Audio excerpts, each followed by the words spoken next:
যাই করেন যৌতুক নিবেন না।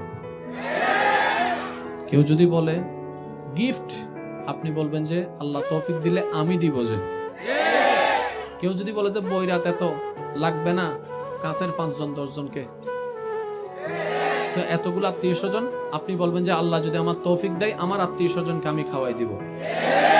এবার আপনাকে একজনে বলবে যে তাহলে তো কাবিন তো ওনারা বেশি নিচ্ছে, আপনি বলবেন ওনার খোদারে উনি জবাব দিবে, আমার কি, আমারটা আমি করে যাব। আর মেয়ের বাপদেরকে বলবো আল্লাহর ওয়াস্তে মেয়েদেরকে গরুর মতো দামে তুলবেন না যে আমার এই অমুকের বিয়ে হয়েছে 20 লাখে আমারটা 30 লাখে। না, স্বামীর যতটুক সামর্থ্য আছে আগে সেটা দেখেন, কারণ যেটা বাঙ্গার সেটা 5 কোটিও ভাঙবে, আর যেটা টিকার সেটা 50,000ও টিকবে। এখানে অনেকে একটা কথা মাইন্ড করেন না, বাস্তব কথা বলি, অনেকে মেয়ে বিয়ে দেওয়ার সময় ছেলেকে সরকারি চাকরিওয়ালা খোঁজে, নাইলে বিয়ে দিবে না। আবার অনেকে একটু টাকাওয়ালা, বিল্ডিংওয়ালা, প্রভাবওয়ালা, ক্ষমতাওয়ালা খোঁজে। আমি শ্রদ্ধার সাথে বলি, ভাই আপনি কত বড় বোকামি কাজ করছেন জানেন? আপনি সাময়িকটা দেখে লং টাইমের বিষয়টা দেখছেন না। আরে যেই ক্ষমতার দাপটে চলে আপনি মেয়ে বিয়ে দিচ্ছেন, সে যদি কালকে বলে যে তুই ঘর থেকে বের হয়ে যায়, তখন আপনি তার বিরুদ্ধে কিছু করার কোনো সুযোগ থাকবে না। আপনি টাকাওয়ালাকে দিকে দেখছেন, সে টাকা নিয়ে যা মন চায় তা করবে, সে তার ধারণা থাকবে যে আজকে একটা আছে কালকে আর একটা আসবে, টাকা থাকলে মেয়ের কোনো অভাব নাই, এই মেন্টালিটির। তাহলে আপনার মেয়েকে যখন ফেলে দিবে তখন আপনি কোথায় যাবেন? টাকা দেখেন না, দম দেখেন না, মনওয়ালা দেখেন, আল্লাহওয়ালা দেখেন, নবীওয়ালা দেখেন। ভাঙ্গে করেও আপনার মেয়েকে সম্মানে রাখতে পারবে। কথা বলেন ঠিক কিনা?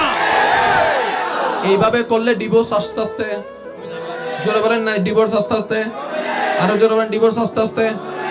আজকে থেকে এই এলাকায় একটা নিয়ম চালু করবেন, কেউ যদি মেয়ে দেখতে যায় কিংবা ছেলে দেখতে আসে, যাই হবে, প্রথম জিজ্ঞেস করবেন 5 ওয়াক্ত নামাজ পড়নি? নামাজ কয় ওয়াক্ত, কয় রাকাত করে, এগুলো কও। দোয়ায়ে কুনুতটা কও। কথা বলে না, দরুদ শরীফটা বলো। নিজে না জানলে হুজুর একটা লয়ে যাবেন, এগুলা লাগবে। নামাজের ভিতরে বাইরে ফরজ কয়টা বলো। টাকা কয়টা সেটা বললেন না। এবার আমি আপনাকে টোটাল হিসাবটা বুঝাই দিই। আপনি যে জিনিসটা দেখে মেয়ে বিয়ে দিচ্ছেন কিংবা মেয়ে আনছেন, সেটা যদি কালকে 6 মাস বাদে না থাকে,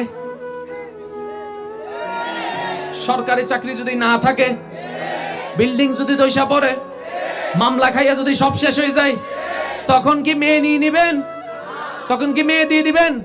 তখন বলবে কি না, মানাই নাও, সহ্য করো, ধৈর্য ধরো। আপনি তার প্ল্যানিং কাজ করলেন, আপনি মেয়ের বাবা, আপনি অভিভাবক, মেয়েকে খালে বাসায় দিবেন না, রবের নাম দিয়ে রবের রহমতে বাসায় দেন।